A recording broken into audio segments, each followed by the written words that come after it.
Lecture du livre Patriarches et prophètes d'Ellen White. Chapitre 42. La loi de Moïse récapitulée. Debout sur les hauteurs qui dominaient le Jourdain et la terre promise, Moïse contemplait l'héritage de son peuple. L'heure de la conquête avait sonné. Ne serait-il pas possible, se demandait le prophète à cheveux blancs, que fût révoquée la sentence prononcée contre lui à l'occasion de sa faute à Kadès? Et il adressa à l'Éternel cette requête suppliante. Seigneur éternel, tu as commencé à montrer à ton serviteur ta grandeur et ta main puissante. Car quel est le Dieu dans les cieux et sur la terre qui pourrait accomplir des œuvres et des exploits comme les tiens? Permets-moi, je te prie, de passer et de voir ce bon pays qui est au-delà du Jourdain, cette belle montagne et le Liban. Il entendit cette réponse. C'est assez, ne me parle plus de cette affaire. Monte au sommet du Pisga, dirige tes regards vers l'Occident, vers le Nord, vers le Midi et vers l'Orient, et contemple la contrée de tes yeux, car tu ne passeras pas le Jourdain. Moïse se soumit sans un murmure, et dès lors sa sollicitude angoissée se reporta tout entière sur Israël. Mais qui allait dorénavant porter à ce peuple tout l'intérêt dont il avait été consumé?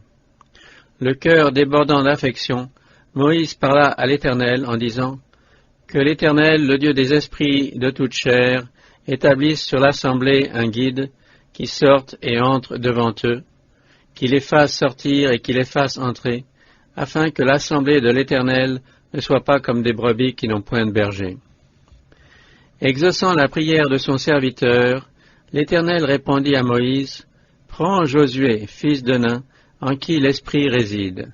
Tu placeras ta main sur lui, et tu le présenteras devant Éléazar le prêtre, et devant toute l'assemblée. Tu l'installeras en leur présence, et tu lui feras part de ton autorité, afin que toute l'assemblée des enfants d'Israël lui obéisse. » Josué, qui depuis longtemps secondait Moïse, était un homme sage et capable, animé d'une foi fervente. Solennellement mis à part comme conducteur d'Israël par l'imposition des mains de Moïse, qui y joignit une exhortation saisissante, il fut immédiatement admis à prendre part au gouvernement. L'Éternel ajouta, « Il se présentera devant Éléazar le prêtre, qui consultera pour lui le jugement de l'Urim devant l'Éternel. Sur son ordre, ils sortiront, lui et tous les enfants d'Israël avec lui, ainsi que toute l'assemblée, et ils rentreront aussi sur son ordre. » Avant d'abandonner sa charge de conducteur d'Israël, Moïse fut invité à répéter au peuple l'histoire de sa délivrance de l'Égypte et de ses randonnées dans le désert, et lui récapitula la loi donnée au Sinaï. Peu nombreux étaient ceux qui avaient assisté à sa promulgation. Au moment où Israël allait passer le Jourdain et prendre possession de la terre promise, il était nécessaire qu'il vît étaler sous ses yeux les exigences de la loi et qu'on lui rappelât que l'obéissance à ses préceptes était la condition indispensable de sa prospérité.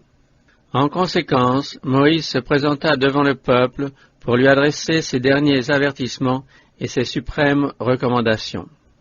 Son visage, encadré des cheveux blancs de la vieillesse, était rayonnant de douceur et de sérénité.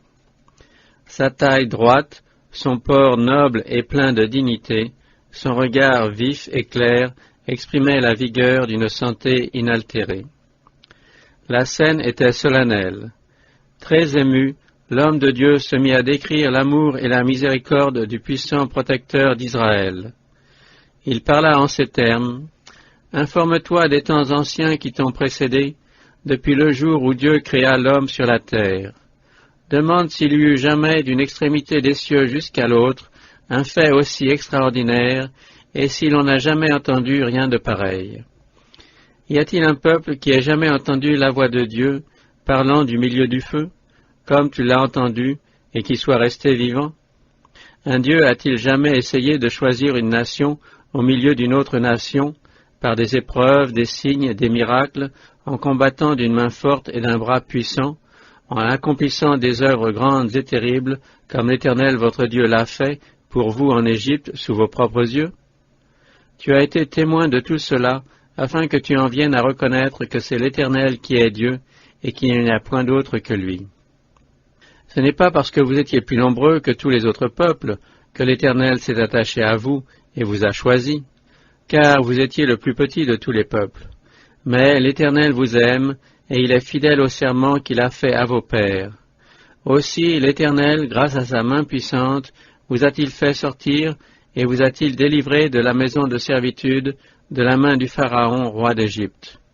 Reconnais donc que c'est l'Éternel, ton Dieu, qui est Dieu, le Dieu fidèle qui garde son alliance et sa miséricorde jusqu'à 1000 générations vis-à-vis de ceux qu'il aime et qui observent ses commandements. Israël, qui avait été enclin à jeter sur Moïse la faute de ses épreuves et à l'accuser d'orgueil, d'ambition et d'égoïsme, écoutait maintenant la voix de son chef avec respect, confiance et affection. Très franchement, Moïse lui rappela que ses erreurs et les égarements de ses pères avaient été la cause de ses interminables et irritantes randonnées dans le désert. Dieu n'avait pas volontairement retardé le moment de la possession du pays de Canaan, loin de là. Il avait été le premier à regretter de ne pas pouvoir la réaliser immédiatement et faire ainsi éclater sa puissance aux yeux de toutes les nations. Ce sont, affirma-t-il aux enfants d'Israël, votre méfiance à l'égard de Dieu, votre orgueil et votre incrédulité qui vous ont empêché de prendre plus tôt possession de la terre promise.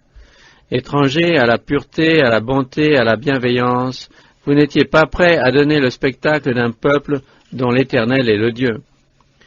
Si vos pères s'étaient soumis avec foi aux directives et aux lois divines, il y a longtemps que, saints, heureux et prospères, vous auriez pu vous établir en Canaan. Vos délais ont déshonoré Dieu et terni sa gloire aux yeux des peuples environnants. Comprenant la nature et la valeur de la loi divine, Moïse assura les Israélites qu'aucune autre nation ne possédait des statuts aussi justes, aussi sages, aussi miséricordieux que ceux qu'il leur avait confiés.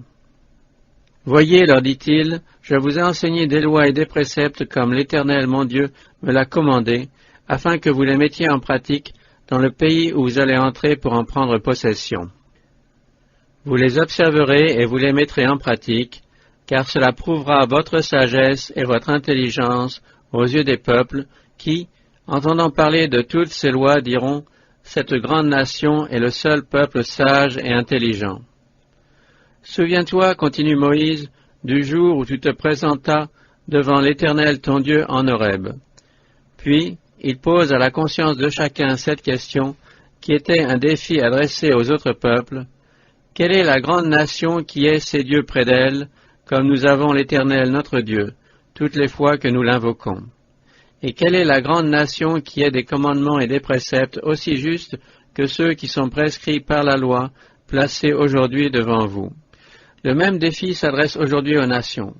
Quelles sont celles parmi les plus civilisées dont les lois puissent être comparées aux préceptes bons, sages et humains confiés à l'ancien peuple de Dieu? Les lois humaines portent la marque des faiblesses et des passions du cœur naturel, alors que la loi de Dieu porte le sceau du ciel. Quant à vous, poursuit le prophète, l'Éternel vous a choisi et vous a retiré de l'Égypte, de cette fournaise à fondre le fer, afin que vous deveniez le peuple qui lui appartient comme son héritage. Puis il décrit le pays dans lequel le peuple va entrer et qui lui appartiendra. Le tableau coloré qu'il en trace par des paroles vibrantes remue profondément le cœur des Israélites, qui se souviennent que celui qui les prononce est, par leur faute, exclu de cette terre prospère. L'Éternel, ton Dieu, va te faire entrer dans un bon pays, non pas comme le pays d'Égypte d'où vous êtes sortis, où, après avoir ensemencé un champ, vous deviez l'arroser avec le pied comme un jardin potager. Mais le pays où vous allez entrer pour en prendre possession est un pays de montagnes et de vallées, arrosé par les pluies du ciel, un bon pays, un pays riche en torrents, en sources et en eaux profondes jaillissant dans les vallées et dans les montagnes, un pays de blé, d'orge, de vignes, de figuiers et de grenadiers, un pays d'oliviers, d'huile et de miel, un pays où tu ne mangeras pas le pain de la misère et où tu ne manqueras de rien, un pays dont les pierres sont du fer et des montagnes duquel tu en extrairas les reins. un pays dont l'Éternel ton Dieu prend soin, et sur lequel l'Éternel ton Dieu a continuellement les yeux, depuis le commencement de l'année jusqu'à la fin. Et Moïse conclut, quand l'Éternel ton Dieu t'aura fait entrer dans le pays qu'il a juré à tes pères, Abraham, Isaac et Jacob, de te donner, pays où sont de grandes et bonnes villes que tu n'as point bâties, des maisons remplies de toutes sortes de biens que tu seras rassasié, prends garde à toi, de peur que tu n'oublies l'Éternel. Gardez-vous d'oublier l'alliance que l'Éternel votre Dieu a contractée avec vous, car l'Éternel ton Dieu est un feu consumant, un Dieu jaloux. Si vous vous corrompez, et si vous faites ce qui est mal aux yeux de l'Éternel votre Dieu, vous périrez promptement, et vous disparaîtrez du pays que vous allez posséder au-delà du Jourdain. La récapitulation de la loi terminée, Moïse acheva de mettre par écrit toutes les ordonnances, statuts et jugements que Dieu lui avait donnés, y compris les règlements relatifs au cérémonial des sacrifices. Le volume renfermant le code complet fut confié à ceux que cela concernait et déposé à côté de l'arche de l'Alliance. Mais le grand vieillard, poursuivi par la crainte que le peuple ne s'éloigne de Dieu, lui fit encore un discours d'une éloquence poignante et sublime, où il retraça le tableau des bienfaits qui récompenseront leur obéissance et des maux qui suivront leur égarement. Si tu obéis fidèlement à la voix de l'Éternel ton Dieu, si tu as soin de mettre en pratique tous ces commandements que je te prescris aujourd'hui, tu seras béni dans la ville et tu seras béni dans les champs. Béni sera le fruit de tes entrailles, le fruit de ton sol, le fruit de ton bétail. Bénis seront ta corbeille et ta huche. Tu seras béni à ton arrivée et tu seras béni à ton départ. L'Éternel fera que tes ennemis qui s'élèveront contre toi seront mis en déroute devant toi.